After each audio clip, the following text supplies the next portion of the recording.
Assalamualaikum warahmatullahi wabarakatuh. Saya Septian Danukusuma, NIM 19020507 dari kelas 19A2. Dosen pengampu Lisdia Dwi Aryani. Saya di sini akan mempresentasikan anatomi, fisiologi, patologi sistem urinari. Femal urinary terdiri kidney, renal pelvis, ureter pelvis, junction disingkat UPJ, ureter, urinary glands, uretra, mal urinary tract terdiri dari kidney, renal pelvis, ureter pelvis, junction UPG, ureter, urinary bladder, prostate, uretra. Sistem urinari, sistem terjadinya proses penyaringan darah sehingga 1. Darah bebas dari zat-zat yang terdiri dipergunakan oleh tubuh. 2. Penyerapan zat-zat yang masih dipergunakan oleh tubuh. Fungsi primer ginjal mempertahankan volume dan konsumsi cairan ekstral sel cairan di luar sel tubuh, yaitu sebanyak 45% dari total cairan tubuh dalam batas-batas normal. Tujuan mempertahankan keseimbangan internal tubuh, homeostatis. Sistem urinari terdiri atas 1. Ginjal mengeluarkan sekret, senyawa yang dihasilkan oleh kelenjar urin. Ureter menyalurkan urin dari ginjal ke kantung kemih. 3. Kantung kemih sebagai penampung urin. 4. Uretra menyalurkan urin dari kantung kemih. Sistem urinari. Sistem urinaria terdiri dari sepasang ginjal, sepasang ureter, sebuah kantung kemih, vesika urinaria, sebuah uretra. Bagian-bagian ginjal. 1. Kontraks bagian luar ginjal. 2. Medula bagian dalam ginjal. 3. Piramid medula yang berbentuk kerucut. 4. Pulmona bertini bagian korteks yang mengelilingi piramid. 5. Papillaris berlini papila dari tiap piramid. 6. Pelvis reservoir utama sistem pengumpulan ginjal. 7. Calyx minor bagian ujung pelvis berbentuk seperti cawan. 8. Calyx major kumpulan dari beberapa calyx minor. Manusia memiliki sepasang ginjal di belakang perut atau abdominan. Ginjal terletak di kanan dan kiri tulang belakang di bawah hati dan limpa. Di bagian atas superior ginjal terdapat kelenjar adrenal, kelenjar suprarenal. Ginjal bersifat retroperitoneal yang berarti terletak di belakang peritoneum yang melapisi rongga abdomen. Ginjal kanan biasanya terletak sedikit di bawah ginjal kiri untuk memberi tempat untuk hati. Sebagian dari bagian atas ginjal terlindung oleh iga ke-11 dan 12. Kedua ginjal dibungkus oleh 2 lapisan lemak perirenal dan lemak pararenal yang membantu meredam goncangan. 1. Ginjal berbentuk seperti kacang. Orang dewasa panjangnya 12 sampai 13 cm, lebarnya 6 cm dan beratnya 120 sampai 150 gram. Permukaan atas dan bawah serta pinggir korteks ginjal berbentuk kurves, sedangkan pinggir medialnya berbentuk konkav karena adanya hilus. Tempat arteri pulmonaris, vena, bronkus, dan saluran limfi masuk ke dalam paru-paru. Ada beberapa struktur yang masuk atau keluar dari ginjal melalui hilus, antara lain arteri dan vena renalis, saraf dan pembuluh getah bening. Fungsi ginjal: 1. Pengeluaran zat sisa organik. 2. Pengaturan konsentrasi ion-ion penting. 3. Pengaturan keseimbangan asam basah tubuh. 4. Pengaturan produksi eritrosit. 5. Pengaturan tekanan darah. 6. Pengendalian terhadap konsentrasi glukosa darah dan asam amino dan darah. 7. Pengeluaran zat beracun. Struktur ginjal. Korteks ginjal. Korteks renalis mengandung jutaan alat penyaring nefron 1 sampai 1,5 juta. Fungsi nefron: membentuk urin dengan cara filtrasi, reabsorpsi, dan sekresi. Nefron terdiri atas badan, Malpighi, dan tubulus. Badan Malpighi tersusun dari kapsul Bowman dan glomerulus. Kapsul Bowman berbentuk seperti piala yang melingkupi glomerulus. B. Sumsum ginjal medula renalis. Pada sumsum ginjal terdapat suatu jaringan berbentuk kerucut yang disebut piramid. Piramid mengandung banyak pembuluh dan berguna untuk mengumpulkan hasil sekresi. Cairan yang terkumpul pada piramid akan disalurkan melalui saluran pengumpul menuju pelvis renalis atau rongga ginjal. Selanjutnya, pelvis renalis berhubungan dengan ureter. Nefron dibagi menjadi dua. 1. Nefron kortikalis.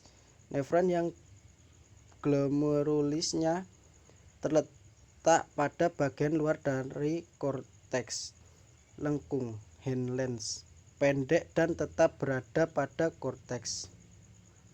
Nefron juxtamedularis.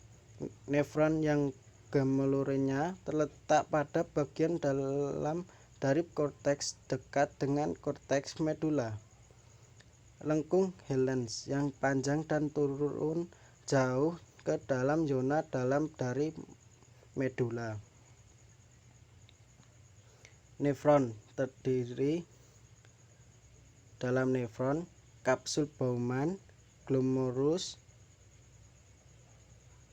tubulus contortus proximal, tubulus contortus distal, tubulus collectivus, lengkung Hillens.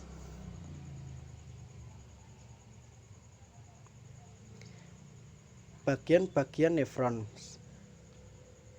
A. Glomerulus, suatu jaringan kapiler berbentuk bola yang berasal dari arteriole afferens bersatu menuju arteriole afferens.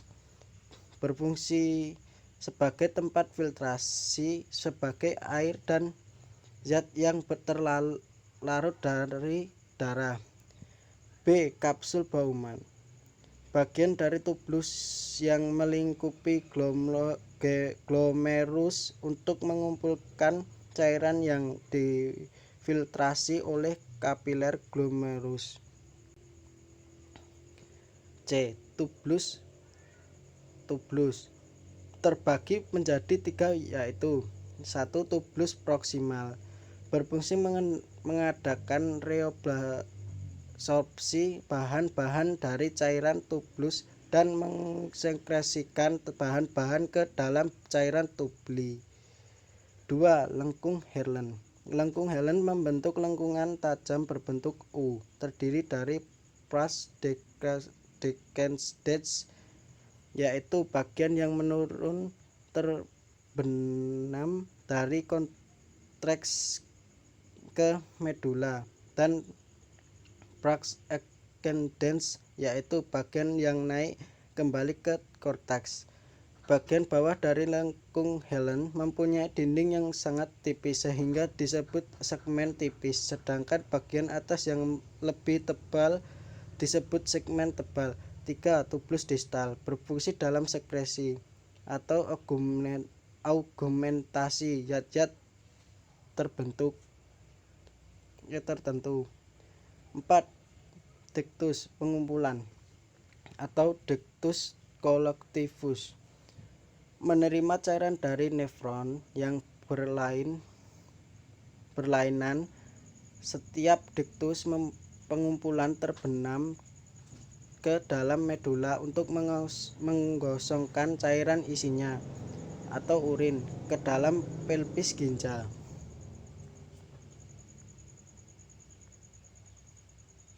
Nefron membersihkan zat dengan cara filtrasi 1 atau 5 plasma disaring melalui membran glomerulus.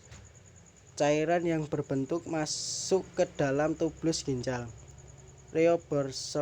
Reabsorpsi dalam tublus zat yang masih bermanfaat akan diabsorpsi kembali seperti air dan elektrolit, dan zat-zat yang tidak diperlukan tidak diabsorpsi dan dikeluarkan bersama urin. Sekresi zat yang berasal dari plasma disekresikan melalui epitel tublus ke dalam lumen tublus.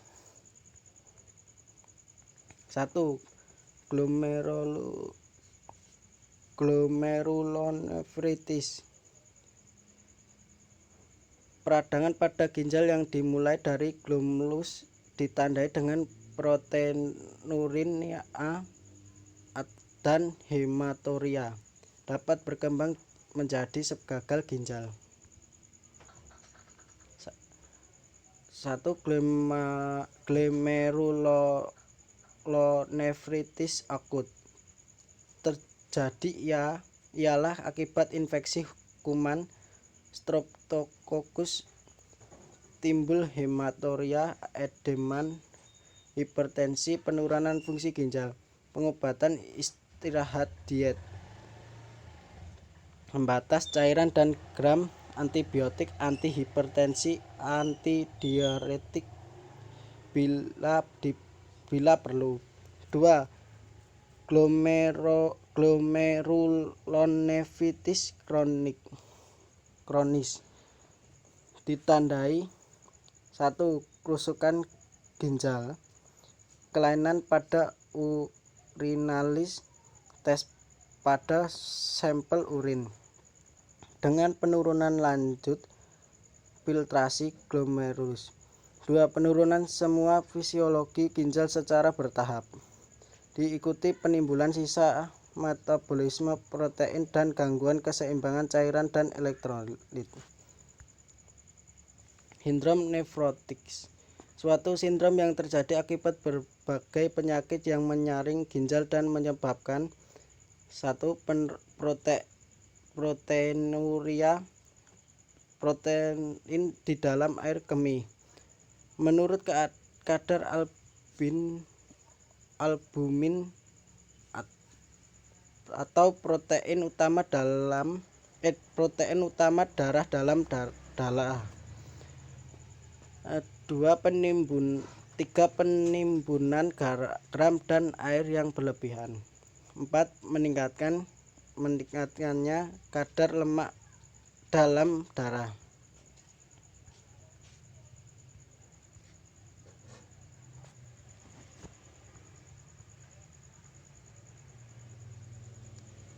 Tiga, nefritis, peradangan ginjal, ditandai dengan hematuria, darah di dalam air kemih, proteinuria, protein di dalam air kemih, dan kerusakan fungsi ginjal yang tergantung kepada jenis, lokasi, dan beratnya reaksi kekebalan.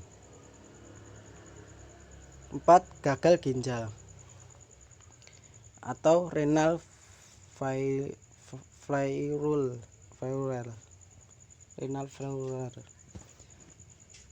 Penyakit di mana fungsi organ ginjal mengalami penurunan. Ginjal tidak lagi mampu bekerja sama sekali dalam hal penyaringan pembuangan elektrolit tubuh, menjaga keseimbangan cairan dan zat kimia tubuh seperti sodium dan kalium di dalam darah atau produksi urin.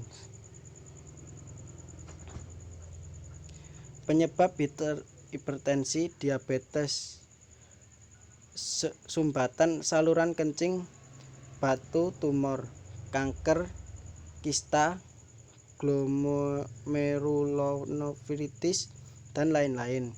1. Akut, bengkak mata, kaki, nyeri pinggang hebat atau koliks, kencing sakit, demam, kencing sedikit, kencing merah atau darah, kelainan urin, protein darah atau eritrosit, sel darah putih, leukosit, bakteri. 2. Kronik, lemas, tidak ada tenaga, nafsu makan, kurang, mual, muntah, bengkak, kencing berkurang, gatal, sesak nafas, pucat, anemia. Ciri-ciri gagal ginjal. 1. Kepala pusing dan sulit berkonsentrasi. 2. Rasa gatal yang berlebihan atau kulit ruam dan kering. 3. Tubuh merasa kedinginan. 4. Sesak nafas. 5. Sakit di sekitar daerah pinggang. 6. Kencing sedikit, kencing merah atau darah. 7. Kelainan urin, proteinuria, hematuria, bakteri. 5. Pyelonefritis, infeksi bakteri pada salah satu kedua ginjal, disebut oleh Escherichia coli atau paling sering. Gejala biasanya timbul secara tiba-tiba. Berapa? 1. Demam. 2. Menggigil. 3. Nyeri di punggung bagian bawah. 4. Mual dan muntah. 5. Bisa terjadi pembesaran salah satu atau kedua ginjal. 6. Hidronefrosis, penggembungan ginjal akibat tekanan balik terhadap ginjal karena aliran air kemih tersumbat, batu tumor arteri atau vena yang letak abnormal. 7.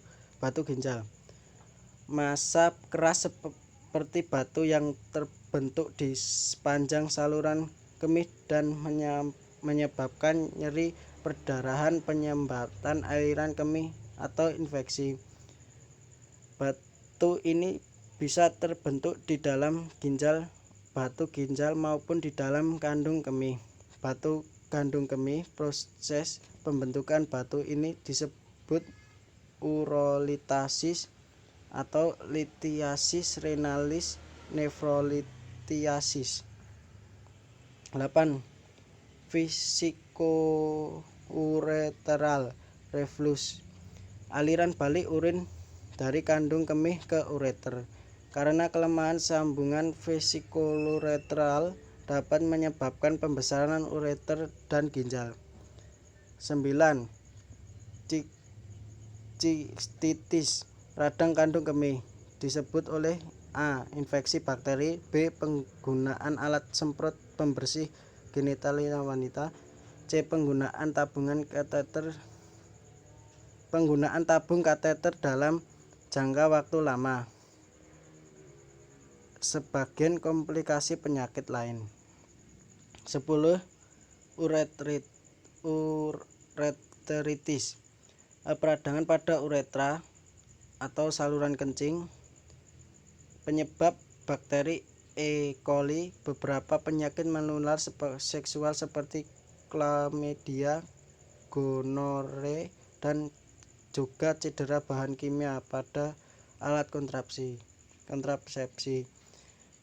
Gejala: ada darah pada urin, nyeri, demam, gatal, bengkak pada penis atau daerah selangkangan, rasa sakit pada saat berhubungan dan seksual.